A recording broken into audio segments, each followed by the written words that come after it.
안녕하세요. 오늘도 사연살롱을 찾아주셔서 감사합니다.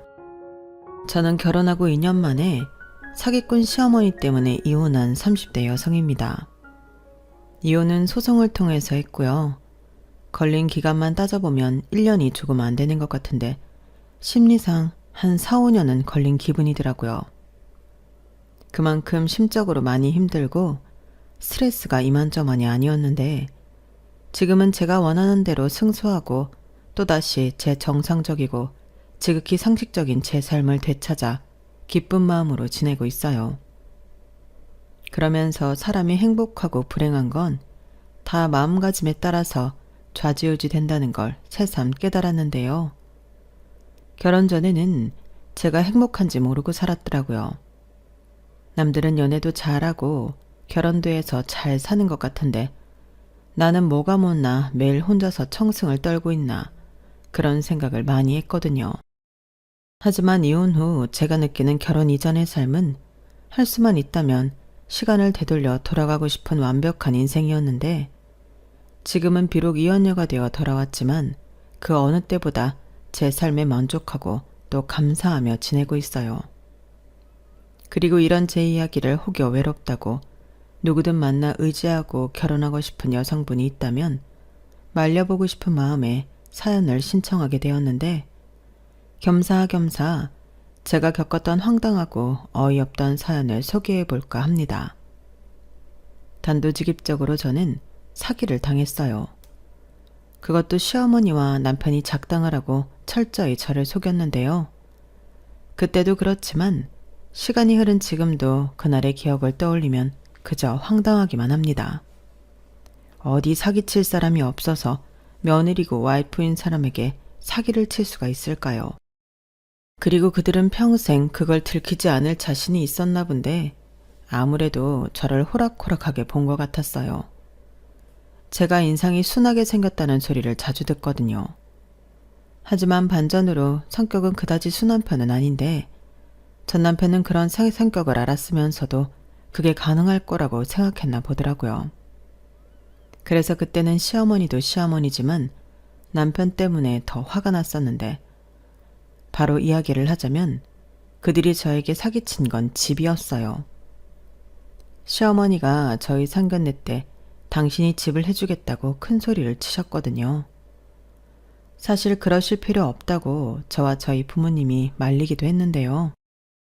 시어머니는 당신이 다 미리부터 생각하고 있었다며 끝까지 고집을 부리셨어요. 그렇기 때문에 너무 말리는 것도 예의는 아닌 것 같아 저희도 어쩔 수 없었는데 남편을 따라 시어머니가 매매 계약했다는 집을 가보니 좋긴 했어요. 둘이 살기엔 평수가 좀 있는 것 같긴 했는데 전세도 아니고 매매이니 나중에 아이가 태어날 것을 고려하면 나쁘지 않을 것 같았거든요. 그래서 집안에 들어가는 인테리어도 그렇고 혼수 장만에 신경을 더 쓸 수밖에 없었는데 당시만 해도 시어머니가 집을 해결해 주셨기 때문에 저랑 저희 부모님은 혼수 장만에 더 예산을 투입할 수 있었죠. 그렇게 완성된 저희 신혼집은 집들이에 놀러온 사람들마다 감탄할 정도로 제 마음에 쏙 들었는데요. 다만 한 가지 아쉬운 점이 있다면 제 직업 특성상 야근도 많고 출장에 외근도 많아 집을 예쁘게 꾸며놓고도 잘 누리지 못한다는 거였어요. 하지만 워낙에 저는 제 일을 사랑했고 또 만족하고 있었기에 불만은 없었죠. 집이라는 게 없어지는 것도 아니고 지금은 완벽히 누리지 못해도 나중엔 실컷 누릴 수 있을 거라고 생각했거든요. 그리고 결혼 후 남편에게도 의외의 면을 발견해 당신은 제가 정말 결혼을 잘했다고 자부했는데 그렇게 제가 감사하고 좋다고 했던 것들은 죄다 사기였어요. 전부 시어머니와 남편이 짜고 치는 고스톱에 저 혼자 놀아난 거죠. 그리고 그걸 알았을 때는 이루 말할 수 없는 배신감과 분노에 저도 제정신이 아니었는데요. 우선 어쩌다 제가 저런 인간을 만나 결혼하게 되었는지 그 이야기부터 시작해 볼게요.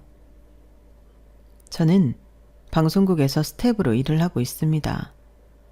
대학 졸업 후 쭉 여러 방송국을 다니며 같은 일을 하고 있는데요. 방송을 만들다 보면 정말 여러 관계자 사람을 만나거든요. 장소도 섭외해야 하고 때론 사용 허가를 받아야 하는 경우도 있는데 남편도 그 중에 한 사람이었어요.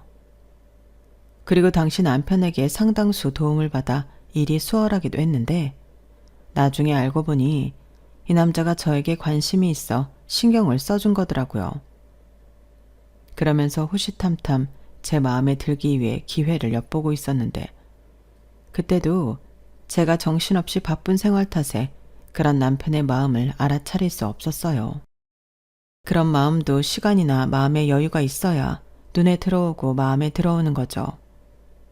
하지만 그때는 하루를 48시간처럼 살고 있던 저였기 때문에 사실 반 시체나 다름없었는데 정신을 차려보니 이 남자가 저에게 공이란 공은 다 들이고 있더군요. 그것도 자그마치 3년이 넘었는데 그게 고맙기도 하고 미안하기도 했어요. 그러면서 동시에 저런 수뇌부를 갖고 있는 남자라면 만나볼 만하다 싶은 생각이 들었고 저는 드디어 그 남자의 마음에 화답을 했는데요. 지금은 딱히 떠올리고 싶지 않지만 제 전남편의 인상으로 말할 것 같으면 둥글둥글 곰상이었어요. 여러분들 푸바오 아시죠? 딱 그런 느낌이었거든요. 그리고 웃을 때는 순진무구한 아이처럼 귀엽기도 했는데 제가 처음 연락해서 데이트 신청을 했을 때 이 남자의 얼굴이 세상을 다 가진 어린아이 같더군요. 저는 그 얼굴이 좋았어요. 게다가 제가 무슨 말만 하면 초롱초롱 눈빛을 빛내며 경청하는 모습도 인상 깊었는데 지금 생각해보면 제가 연애를 아주 오랫동안 쉬었기 때문에 별것도 아닌 것에 혹했던 거였죠. 하지만 인연은 타이밍이라고 했던가요? 저는 오랜만에 깨어나고 있는 연애세포가 반가웠고 순식간에 호르몬의 노예가 되어버렸어요. 다시 오랜만에 하는 연애는 너무 달콤하더라고요. 게다가 바쁜 제 일정을 100% 이해하고 있던 남편에게 그야말로 홀딱 빠져 있었는데요. 남편은 시간이 날 때마다 저를 찾아와 저를 챙겨줬어요. 먹을 것부터 시작해 우산, 겉옷, 아플 때는 약까지 사와서 저를 챙겨줬는데 덕분에 제가 연애 중이라는 걸 모르는 사람이 없을 정도였죠. 그리고 그때는 처음으로 결혼에도 관심이 있을 때였는데 그렇게 연애 4년을 하고 드디어 결혼을 하기로 그 남자와 약속했죠. 당시도 좀 바쁠 때긴 했어도 연봉이 그래도 가정을 이루고 살 만큼은 되었어요. 더욱이 저 혼자만 버는 것이 아니고 그 남자도 연봉이 좀 되었기 때문에 우리 둘이 벌면 그럭저럭 남들보다 뒤지지 않게는 살 수 있을 것 같았는데 시어머니 인상도 꽤 좋았죠. 시어머니는 남편 없이 혼자 아들을 키웠다고 하셨는데 일을 오래 해서 그러신지 일하는 며느리를 좋게 봐주셨어요. 요즘은 여자도 능력 있으면 자기 능력 발휘하고 살아야지. 나야 먹고 살아야 해서 어쩔 수 없이 했지만 그 덕에 이렇게 아들도 키우고 방송국 다니는 며느리도 보잖아. 내가 요즘 얼마나 기분이 좋은지 몰라. 드디어 아들 장가 보내고 해방인데 이렇게 똑똑하고 멋진 며느리도 보다니. 내가 말년에는 복이 좀 있으려나 봐. 우리 서로 싸우지 말고 잘 지내보자. 어머니도 참 저희가 왜 싸워요. 그리고 이렇게 저 좋게 봐주셔서 저야말로 감사하죠. 저도 형섭 씨한테 어머니 얘기 종종 들었는데 대단하신 것 같아요. 보호망이라면서요. 아우 얘가 그래? 정말 못 말려. 근데 그것도 옛날 얘기지. 지금은 아니야. 기존 고객들 관리만 좀 해드리고 있지. 신규 계약은 거의 없어. 그래도 뭐 혼자 먹고 사는 데는 지장 없으니까 걱정하지 말고. 설마 내가 아들 며느리 등골 빼먹겠어? 나 그런 사람 아니야. 엄마도 참 내가 남이야? 엄마가 지금까지 키워줬는데 이제 나한테 의지해도 돼. 나는 말이야 장가가서도 엄마한테 잘하는 아들이 될 거야. 됐어. 너 그러면 큰일 나는 거야. 아우 얘가 이렇게 아무것도 몰라서 어쩌지? 민경아, 내가 니들 결혼식 전까지 얘 정신교육 시켜놓을 테니 걱정하지 마라. 너 장가 가면 이젠 나랑은 끝이야. 장가 가서 자기 식구 생겼음 거기에 잘해야지. 어머니, 그래도 그건 아니죠. 어떻게 부모 자식 사이인데 끝이라고 하세요? 저는 오히려 어머니 생각하는 형섭 씨 마음이 예쁘다고 생각해요. 저도 엄마가 한 분 더 생긴다는 마음으로 잘하겠습니다. 어머, 어쩜 말을 이렇게 예쁘게 잘해? 엄마라니. 나도 딸이 생긴 기분이다. 사실 주변에 딸이 있는데 또래들 여자들 보면 그게 그렇게 부러웠거든. 말이라도 고마워. 우리 진짜 모녀 사이처럼 잘 지내자. 네, 어머니. 저는 그때 그게 제 발로 걸어가는 지옥길인지도 모르고 좋아했어요. 이왕이면 고부 사이라고 해도 잘 지내면 좋다고 생각했죠. 게다가 그때부터 신혼집은 당신이 책임진다며 호언장담하셨는데 그게 다 제가 너무 마음에 들어 그렇다고 말씀하셨어요. 하지만 정작 진명이는 시어머니 앞으로 해주셨는데 말씀은 대출을 조금 받아야 하기 때문에 그렇다고 하시더라고요. 그래서 그때는 대출까지 받으실 필요 없다고, 그 부분은 그럼 저희 부부가 대출을 받던 저희가 알아서 하겠다고 말씀드렸는데 시어머니는 아니라고, 그 정도는 당신이 해결할 수 있다고 고집을 부리시더라고요. 그런데 저는 아무리 생각해도 시어머니가 당신이 사는 집도 아닌데 빚까지 지면서 저희 신혼집을 해주셨다는 게 부담스러워 내키지 않았는데 그때 남편이 그랬어요.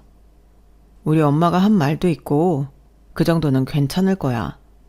대신 우리 엄마 부담 덜어드리게 용돈 좀 넉넉히 드리면 어때? 나는 사실 이런 일이 없어도 엄마 생활비 겸 용돈은 드리고 싶었거든. 근데 우리가 그 대출금 내는 셈 치고 그 돈 엄마 쓰시라고 드리면 우리는 엄마 용돈 챙겨드려서 좋고 우리 엄마도 우리한테 집 해줬다고 생색도 나고 양쪽 다 좋은 거 아닌가? 아, 그리고 집 대출금 다 갚으면 우리 공동명의로 바꿔준다고 하더라고. 그럼 결국 우리는 엄마한테 용돈 드리고 집 생기는 거니까 그 돈이 없어지는 것도 아니야.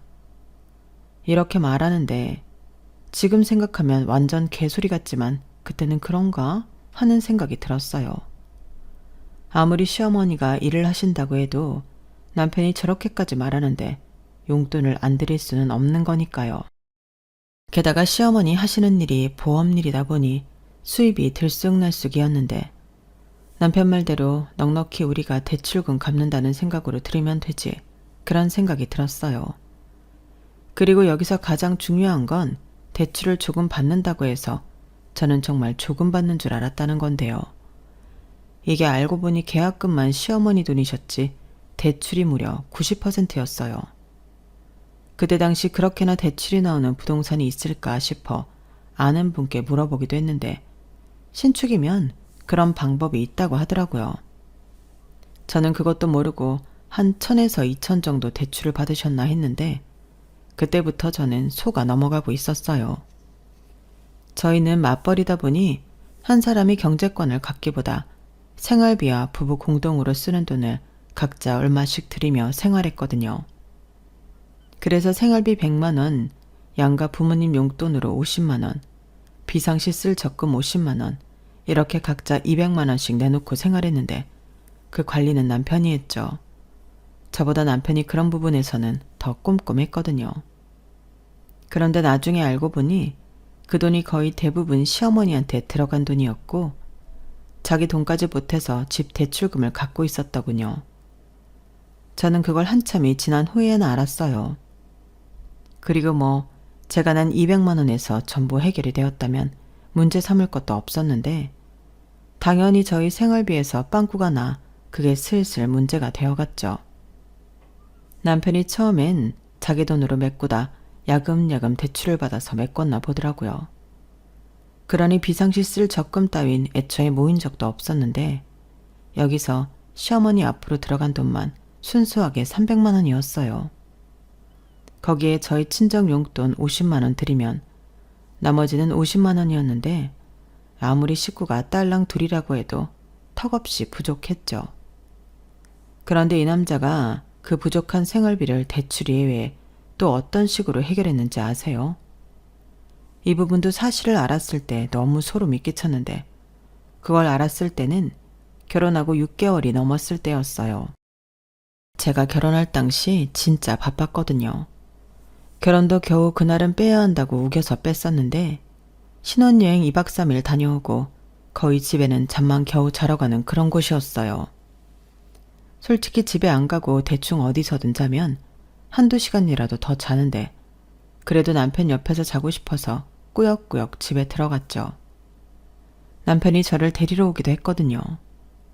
그런데 성격이 꼼꼼할 줄은 알았지만 집에 들어가 보면 청소며 음식까지도 너무 잘하는 거예요.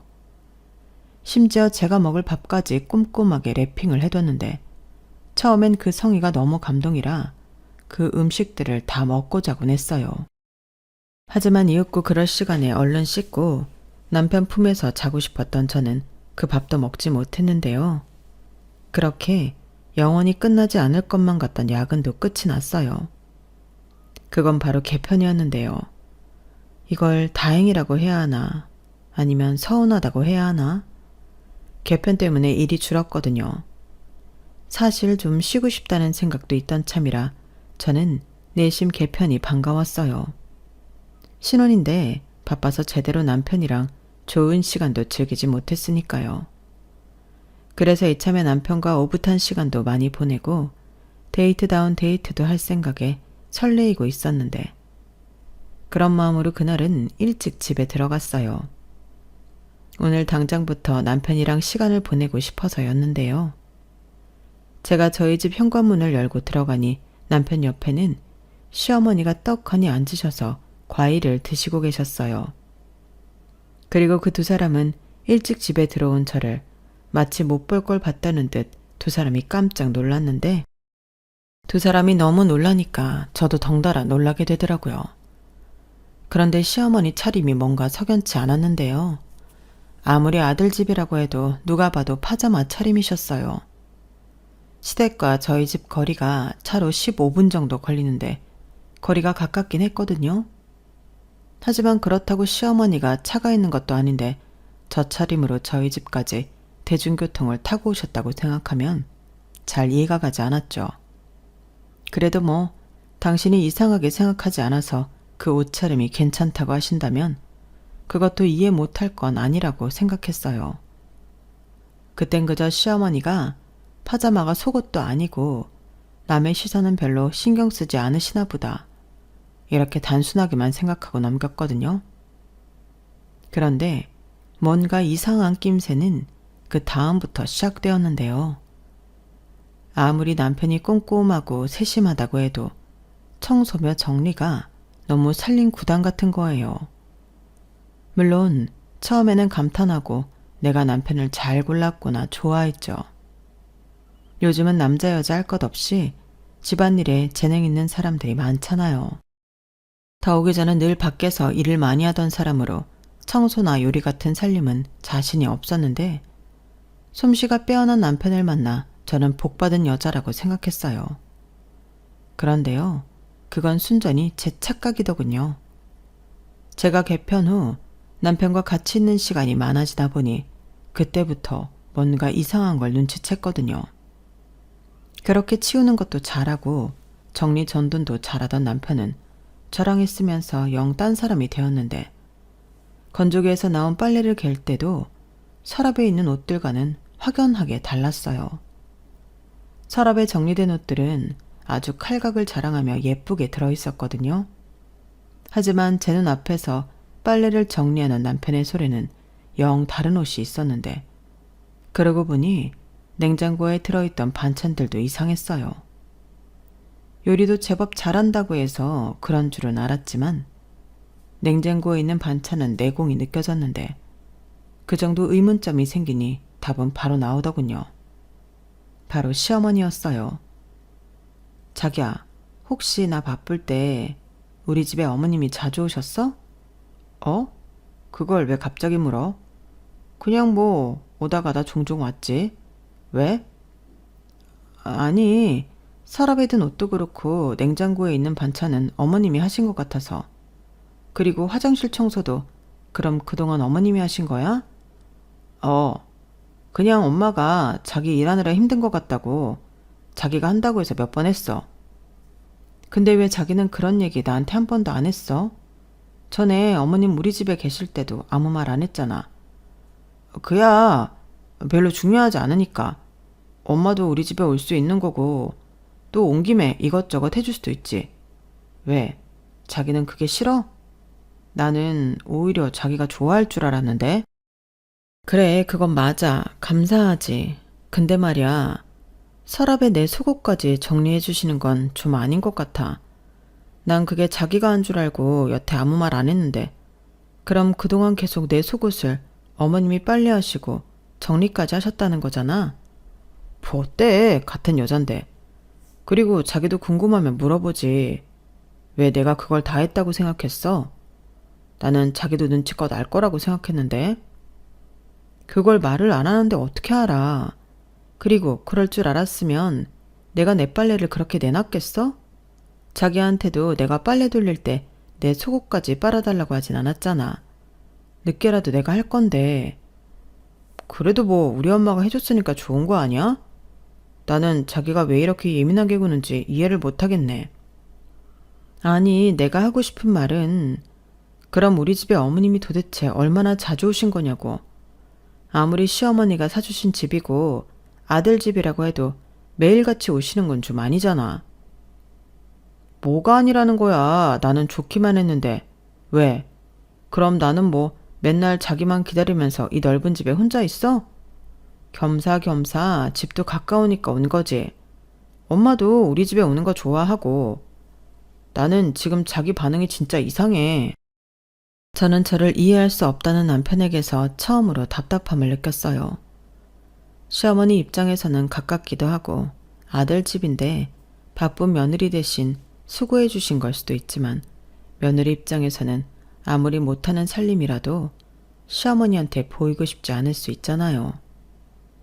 하지만 남편은 아무리 제가 얘기를 해도 그걸 이해할 수 없다는 듯 말했고 저는 더 이상의 대화는 불필요한 것 같아 대화 말고 부탁을 하기로 했어요. 당분간은 내가 예전처럼 바쁘지 않을 거니 시어머니한테 힘들게 오시지 않아도 된다고 남편에게 이야기를 해달라고 했거든요.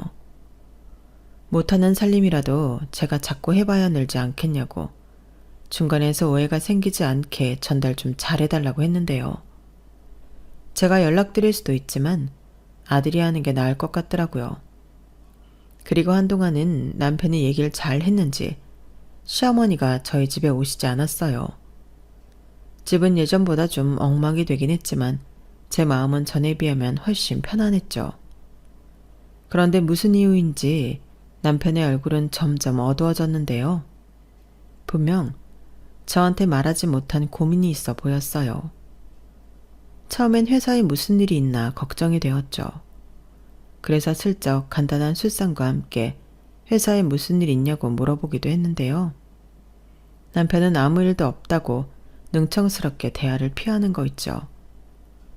분명 한숨도 자주 쉬고 밤에 잠도 잘 못 자는 게 고민이 있어 보였는데 저한테 말하기가 좀 그런가 보다.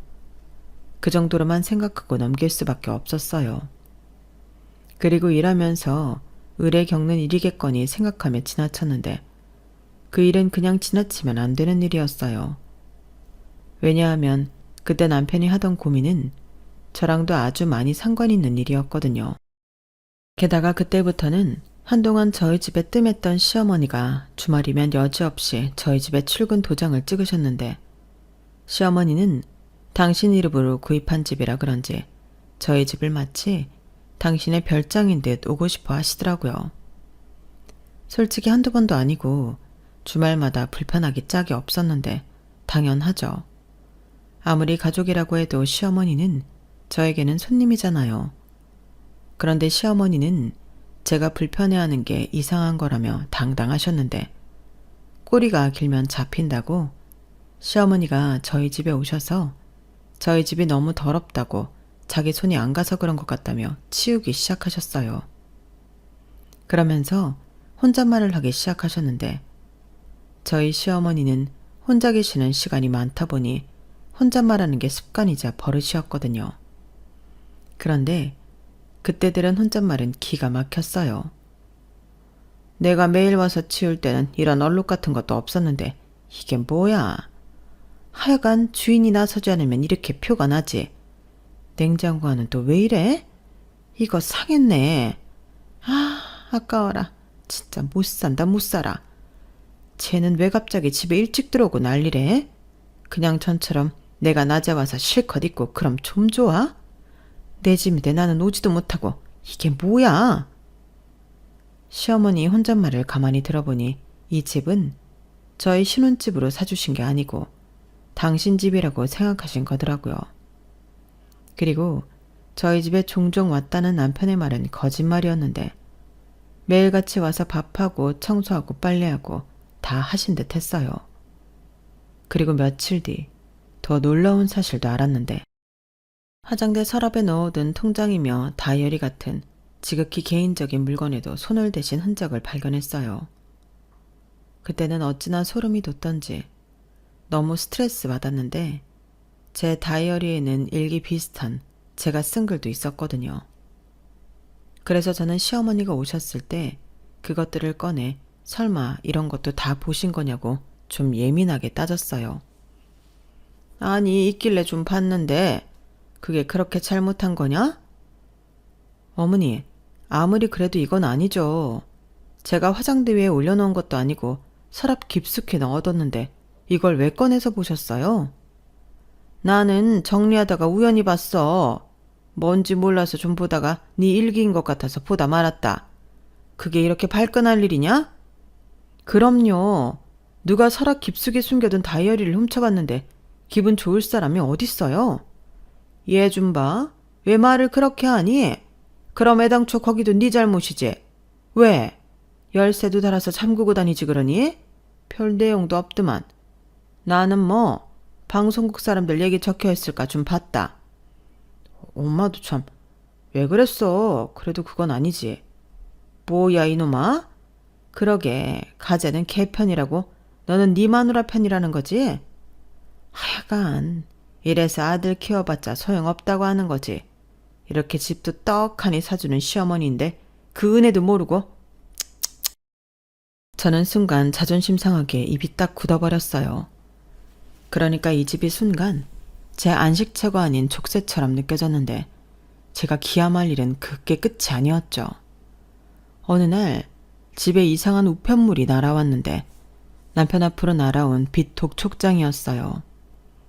살다 살다 그런 우편물은 처음 봤는데 야금야금 많이도 썼더라고요. 그리고 이게 다 뭐냐고 남편에게 따지니 남편은 어디서 말도 안 되는 거짓말을 하기 시작했고 제가 바보가 아닌 이상 그 거짓말에는 속을 수 없어 결혼하고 엄청 큰 부부싸움을 하게 되었어요. 이렇게 돈을 쓸 일은 술, 여자, 도박 이 셋밖에 없다고 생각했거든요.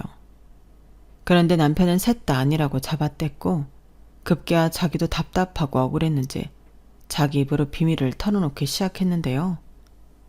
그 비밀은 지금 생각해도 너무 충격이었어요. 시어머니가 사준 우리 집이 대출이 90%나 있는 깡통이라는 걸 알게 되었거든요. 게다가 생활비와 적금인 줄 알고 남편에게 주던 제 돈은 그 대출금 갚느라 대부분 쓰였는데 시어머니는 자기 이름만 갖다 썼지 남의 돈으로 자기 빚 갚고 생색이란 생색은 다 냈던 거더라고요. 그리고 남편은 이렇게 된 거 자기도 너무 힘들었다며 어차피 우리가 사는 집이니 저랑 반반씩 해서 대출금을 좀 갚자고 했는데 기가 막혔죠. 아니 솔직히 지금까지 속은 것도 열받는데 4명이도 아닌 집 대출금 갚아주고 싶지 않았어요. 애당초 상견례 때도 그러실 필요 없다고 말린 사람도 저였잖아요. 그런데 이렇게 사람 뒤통수를 치고 또 자기 집이라고 집도 해줬는데 은혜를 모른다는 소리까지 들었으니 열이 안 받을 수 없었는데 마이너스 통장에 신용대출, 카드론까지 남편이 그간 혼자 쳐놓은 사고도 짜증이 났어요. 결국엔 집 대출금이란 남편 빚도 같이 갚아야 한다는 소리잖아요. 그래서 저는 우리 능력에 살 수 없는 집이면 손해를 보더라도 파는 게 맞다고 가파라서 집 대출부터 갚자고 했는데요. 그 소식을 들은 시어머니가 난리가 났어요. 자기 집을 왜 제 마음대로 파냐고 얼굴까지 시뻘개져서는 따지러 오셨더라고요. 그래서 저도 같이 따졌어요. 이렇게 90% 빚으로 사주신 집이 사주신 거냐고요. 이건 그냥 저희더러 대신 빚 갚고 살라는 건데 그럼 명의라도 우리한테 줘야 하지 않았냐고 따졌어요. 그러자 제가 집 명의 가지고 따진다고 시어머니는 입에 거품을 물기 시작했고 대출 다 갚으면 어련히 명의도 공동명의로 바꿔줄 건데 제가 너무 속물이라고 핏대를 세우셨어요. 정말 기도 차지 않았죠. 자기들이 지금 저한테 쌍으로 사기친 건데 방귀 낀 놈이 속는다고 딱 그 짝이잖아요. 그래서 어디 계속 그렇게 해보라고 했어요. 저는 제 명의도 아니고 그 빚 갚고 싶지 않다고 남편에게 주던 돈을 그달부터 딱 끊어버렸는데요. 남편은 그럼 생활비는 어떻게 하냐고 억울해 죽겠다는 듯 말하더라고요. 그래서 저도 지지 않고 말했어요. 누가 더 억울한지 제대로 따져보자고요. 그래, 자기 화난 거 이해해. 근데 나도 중간에서 힘들었어. 오죽하면 빚까지 지면서 지금까지 버텼겠냐? 그런 건 자기가 좀 이해해줘야지. 나는 엄마한테도 자기한테도 좋은 사람이고 싶단 말이야. 지금 뭐라는 거야? 자기 원래 그런 사람이었어? 사람이 해도 되는 게 있고 하면 안 되는 게 있는 거잖아. 나는 어머니도 어머니지만 다 알면서 한통 속으로 나를 속인 자기한테 더 화나. 자기는 이걸 나한테 언제까지 속일 수 있을 거라고 생각했어? 아니, 속이려면 제대로 속여서 내가 영영 모르게 했어야지. 나도 그러고 싶었지. 자기랑 나랑 200만 원씩 400인데 되지 않겠나 그랬는데 금리가 변동금리고 장인 장모님 용돈은 안 드릴 수 없으니까. 그럼 우리 생활비를 줄여야 한다는데 줄인다고 줄여도 공과금 내면 진짜 없는 걸 나더러 어쩌라고. 그래서 엄마가 우리 집에 와서 밥도 해주고 한 거야. 그럼 식비라도 굳잖아. 그리고 우리 엄마도 여기 와서 가정부 노릇 했으니까 몸으로 떼온 거나 다름없지. 진짜 사람 할 말 없게 만든다. 그게 말이 되는 소리 같아? 애당초 이 집 왜 고집 피운 건데? 입장 바꿔 생각해봤어? 자기도 좋아했잖아. 사람이 그렇게 변하면 안 되지. 막말로 이 집에 거주하는 건 우리 아니야? 그래, 우리 엄마가 좀 억지를 부렸다고 치자. 그래도 뭐 우리 엄마 욕심 채우려 한 거 아니고 우리 좋게 살라고 한 거잖아. 글쎄, 나는 모르겠는데 전에는 어머님이 사주신 집이니까 명의 부분 불만 없었는데 나는 이렇게 만들어 놓고 당신 명의로 한 어머니 마음은 사심이 있다고 생각해. 막말로 여기 당신 집이라고 생각하시잖아. 매달 남의 돈으로 대출 빚 갚으시면서. 그뿐이야? 나랑 우리 엄마 아빠는 깡통집인 줄도 모르고 여기 혼수한다고 얼마나 무리했는데. 남이라니. 진짜 말 그렇게 할래? 그리고 자기가 해온 혼수는 우리가 잘 쓰고 있잖아. 우리 엄마가 가져가서 쓰시는 것도 아닌데 그 얘기가 여기서 왜 나와? 이러니 우리 엄마가 자기더러 속물이라고 하지. 저는 남편의 속물 소리에 더는 참고 싶지 않았어요. 미안하다고 손이 발이 되도록 빌어도 시원찮을 인간들이 되레 저를 속물 취급한다는 게 말이 되는 소린가요? 그래서 저는 예정대로 그달부터 주던 생활비도 끊어버리고 어떻게 하면 제 동의도 없이 들어간 대출금을 회수할 수 있을까 고민했어요. 그런데 너무 열받게 어디에 물어도 속 시원한 답은 들을 수 없었는데요. 돈이라는 게 정말 무서운 게 맞는 게 남편과 그날이요 원수지간이 되었어요. 남편은 이렇게 된 거 제가 마음을 고쳐먹고 자기 빚도 같이 갚고 우리 사는 집 대출금도 같이 갚아 나갔으면 하는 것 같았는데 저는 죽기보다 싫었거든요. 그리고 저는 다다다 하며 남편을 쥐잡듯 잡았는데요. 그렇게 한 두어 달이 지났을까? 시어머니가 갑자기 짐을 싸서 저희 집에 막무가내로 쳐들어왔더군요. 그러면서 다짜고짜 앞으로는 여기서 살 거라고 당신 살던 전세 아파트 보증금을 뺐다고 하셨는데 그 돈으로 남편이 짐 빚을 갚아준 듯 하더라고요. 그러면서 집주인이 안방 쓰는 거 아니겠냐고 안방에 있던 제 물건을 마음대로 빼기 시작하는데 남편은 그런 자기 엄마가 있어 기가 살았는지 낄낄거렸어요. 그 얼굴을 보는데 저 사람이 제가 좋다고 저를 쫓아다녔던 인간이 맞나 의구심이 들 정도였어요. 그래서 이렇게 된 거 그냥 편하게 이 집에서 둘이 살라고 저는 친정 부모님에게 연락을 드렸죠. 그러자 시어머니도 남편도 무슨 이런 일로 부모를 찾냐며 제 핸드폰을 뺏으려 했는데 다행히 제가 통화 버튼을 누른 뒤였어요. 그렇게 시어머니와 남편의 목소리가 여과 없이 핸드폰에 들렸고 이게 무슨 소리냐고 저희 아빠가 물으셨는데 저는 핸드폰이 대고 바로 빨리 집으로 와달라고 했어요. 큰일 났다고 다급히 말했는데 저희 부모님은 정말로 저한테 무슨 일이 생긴 줄 알고 달려오셨더라고요. 그러면서 졸지에 한 집에 양가 부모가 함께하게 되었는데 모든 사실을 알게 된 저희 부모님은 한숨을 크게 쉬셨죠. 그 모습에 시어머니는 민망한 듯 헛기침을 하긴 했는데 끝내 그 뻔뻔함은 잃지 않으셨어요. 아니, 제가 뭐 거짓말한 게 있습니까? 지금은 제 명이지만 대출 다 갚으면 애들 명의로 해줄 거고 애들이 주는 용돈으로 대출금 냈는데 그럼 그 돈은 제 돈이죠. 안 그래요? 내가 내 돈으로 빚 갚아주고 있는데 얘가 왜 이렇게 썽을 내는지 저는 모르겠습니다. 사부인, 그건 억지죠. 아니, 애당초 저희가 집을 해와야 한다고 한 것도 아닌데 이렇게까지 무리하실 필요가 뭐가 있어요? 정서방 빚까지 지면서 사부인 전세 보증금도 날렸지 않습니까? 그건 이기적인 따님 때문이죠. 부부면 남편 빚도 같이 갚아줄 수 있는 건데 자기 속였다고 매달 내던 돈도 딱 끊어버렸으니 어쩔 수 없는 거죠. 집 대출금 미납되면 경매돼요. 그럼 이게 다 저희 딸 때문이라는 소리입니까? 여보, 진정해. 저기 사부인, 그러지 마시고 우리 현실적으로 생각하죠. 결국엔 애들 잘 살라고 하신 거잖아요. 그렇게 고집을 피우고 여기서 산친하고 버티면 애들이 어떻게 잘 살겠습니까? 그러지 마시고 이 집 정리하시고 지금이라도 애들은 애들 힘으로 살게 하죠. 네? 그럼 저더러 제 집을 팔라는 소리세요? 저는 싫어요. 어떻게 장만한 첫집인데요. 그리고 저 시어머니입니다. 여기에 살 자격 있어요. 두 분은 서로 의지할 옆 사람이라도 있지. 저는 뭐 누가 있습니까? 말년은 여기서 며느리 수발도 좀 받고 그렇게 살고 싶습니다. 뭐라고요? 저희 엄마는 뻔뻔하다 못해 당당한 시어머니의 태도에 그야말로 뒤로 넘어갈 지경이셨어요.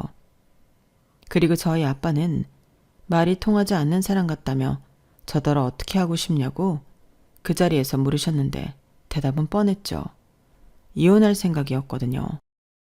그러자 남편이 무슨 이런 일로 이혼을 하냐며 자기는 받아들일 수 없다고 했는데 웃기는 소리였어요. 저는 선배의 소개로 이혼 전문 변호사님을 찾아가 상담했고 의외로 답은 간단했는데요. 변호사님 말이 저 모르게 흘러간 대출금도 남편에게 청구할 수 있다고 하셨어요. 용도가 분명히 있는 돈이었는데 공동 자금을 빼돌린 거니 그 돈은 청구할 수 있다고 하시더라고요. 그리하여 저는 이혼 소장을 작성했고 재산 분할은 할 것도 없으니 그저 들어간 제 돈만 빼낼 생각이었는데 남편의 급여에 압류를 걸기로 했어요. 조금 절차가 복잡하긴 했지만 그게 제일 효과적일 것 같아 제가 하고 싶다고 했거든요. 그러자 회사에 망신이라며 남편놈이 합의 이혼해 줄 테니 압류를 풀어달라고 사정했고 저는 그동안 들어간 대출금 중에 내 돈을 주면 풀어주겠다고 했어요. 그런데 그 인간이 그때 저한테 뭐라고 한 줄 아세요? 그 돈은 어차피 생활비랑 적금이었잖아.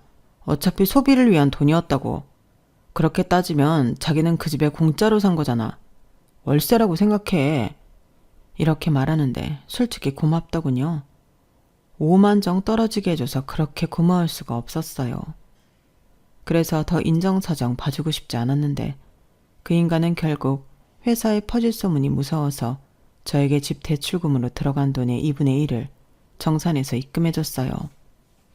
그 돈의 출처는 솔직히 궁금하진 않았는데 시어머니 보증금 남은 돈이랑 또 대출을 받았다고 하더라고요. 그러니까 자기는 혼자 그 집 대출금이랑 자기 신용 대출금까지 갚아 나가야 하는 신세가 되었다며 그때도 억울하다는 듯 저를 원망했는데 솔직히 인간들이 왜 그렇게 그 집에 집착하는 건지 모르겠더군요. 누가 무리해서 그 집을 지키라고 했나요? 그리고 결국엔 시어머니가 원하는 집에서 둘이 살게 되었으니 잘 된 것 같았는데 왜 저한테 저러는 건지 이해할 수가 없었어요. 아니, 이해하고 싶은 마음도 없었는데 그렇게 저의 이혼 소송은 시간이 좀 걸리긴 했지만 잘 끝났죠. 그리고 덩달아 소문이 무서웠던 그 인간은 결국엔 회사도 오래 다니지 못했는데 제가 일부러 퍼뜨리지 않아도 사람들의 호기심은 소문을 만들어냈어요. 결혼하고 얼마 지나지 않아 이혼을 했으니 별의 별 이야기가 나왔던 거죠. 저는 애당초 처음부터 사실 그대로 이야기해서 소문이 퍼질지언정 헛소문이 퍼지진 않았는데 남편 쪽은 참 다양한 소문이 퍼졌던 것 같았어요. 바람이 났다는 건 기본이고 돈 문제다 고부 갈등이다 소문이 무성한 것 같았는데 원래 남의 불행은 누군가의 가십이라고 나중에 남편이 저 만나기 전에 만난 여자가 애를 낳아서 제가 이혼했다는 소문까지 났다는 것 같았어요. 그 얘기를 당사자한테 들었는데 뭐 너 때문에 이런 개망신을 당해서 회사를 못 다닌다는 거였죠. 저는 그러거나 말거나 그딴 소리 하려고 일부러 찾아오지 말라고 했어요. 또다시 찾아오면 그때는 경찰에 신고하겠다고 했는데 돈도 찾았겠다. 이혼해서 남남이겠다. 저는 더 이상 불편하게 전 남편을 만나고 싶지 않았어요. 그런데 그렇게 몇 개월이 지나고 그 집이 경매로 홀라당 날아갔다는 사실을 알게 되었는데요. 그땐 기분이 참 묘하더군요. 그러니까 제가 빠지면 유지할 수도 없는 그런 집이었다는 건데 씁쓸했어요. 그리고 며칠 뒤 시어머니가 저를 찾아와서는 자기 집이 경매로 넘어간 건 순전히 저 때문이라며 자기랑 자기 아들이 지낼 수 있는 아파트를 구해달라고 했는데요. 끝까지 이상한 사람이었어요. 누구 때문에 아들 며느리가 이혼까지 했는데 반성이라는 걸 모르는 아주머니더라고요. 그래서 저는 제 입으로 떠드는 것도 힘들고 바로 경찰에 신고했죠. 전 남편 전 시어머니가 돌아가면서 찾아와 괴롭힌다고 호소했더니 경찰이 바로 출동했어요. 그리고 경찰 2명에게 둘러싸여 이러시면 안 된다고 이야기를 듣고 경찰서로 향하셨는데 그 후로는 다행히 두 인간은 제 눈앞에 나타나지 않았어요. 정말 다행이었죠. 그렇게 저는 다시 원래의 제 삶으로 돌아올 수 있었는데요. 그때 비로소 깨달았네요. 이미 충분히 저는 행복한 사람이라는 걸요. 하고 싶은 일을 마음껏 하며 자유롭게 살고 있었는데 왜 그걸 몰랐을까요? 물론 결혼해서 잘 살았다면 이런 생각도 하지 않았겠지만 저는 제 현실을 받아들이고 제가 현재 누릴 수 있는 작은 행복에 감사한 마음으로 살아갈 생각입니다. 생각을 바꾸고 행복의 기준을 낮추면 어떤 상황에서도 사람은 행복할 수 있다고 하더라고요. 그리고 지금은 그 말이 맞다고 생각하는데요. 어쩐지 잘 살 수 있는 용기가 생기는 것 같아 힘이 나요. 누군가 그랬는데 결혼도 이혼도 결국엔 똑같은 목적으로 하는 거라고 하더라고요. 바로 행복이죠. 사람들은 행복하려고 결혼하고 다시 행복해지고 싶어 이혼을 한다고 했는데 저는 이혼했으니 이왕이면 아주 많이 행복하고 싶어요. 과거를 떠올리면 아직도 화가 나고 어떻게 그런 말도 안 되는 생각으로 사람을 기만할 수 있을까 어이가 없는데 이젠 그 생각도 하지 않으려고요. 이미 그 인간들은 그런 모자란 자기들 생각으로 인생 밑바닥을 치고 있으니까요. 아마도 그 인간들은 평생 자기들이 뭘 잘못했는지 모르고 살 수도 있겠지만 부디 선량한 다른 여자가 그 인간들이랑 엮이는 일은 없었으면 좋겠습니다. 그 여자는 또 무슨 죄냐고요. 그리고 끝으로 더 빛나고 나아질 제 싱글 라이프를 소망하며 제 사연을 마치도록 하겠습니다. 지금까지 제 이야기 들어주셔서 감사드리고요. 결혼해서 잘 사는 모든 사람들에게 존경의 뜻을 전하고 싶어요. 결혼이라는 거 결코 쉬운 일이 아니더라고요. 그리고 바람이 있다면 나중에, 아주 나중에 저도 진짜 제 평생을 함께 할 수 있는 그런 인생의 반쪽을 만났으면 하는데 그때까지 열심히 살도록 하겠습니다. 그럼 항상 건강 잘 챙기시고요. 오늘 하루도 보람있고 행복하시길 소원하며 안녕히 계세요. 감사합니다. 여러분, 사연 댓글에 응원과 현명한 조언 부탁드려요. 좋아요와 구독은 저에게 큰 힘이 됩니다. 오늘도 좋은 일 가득하세요.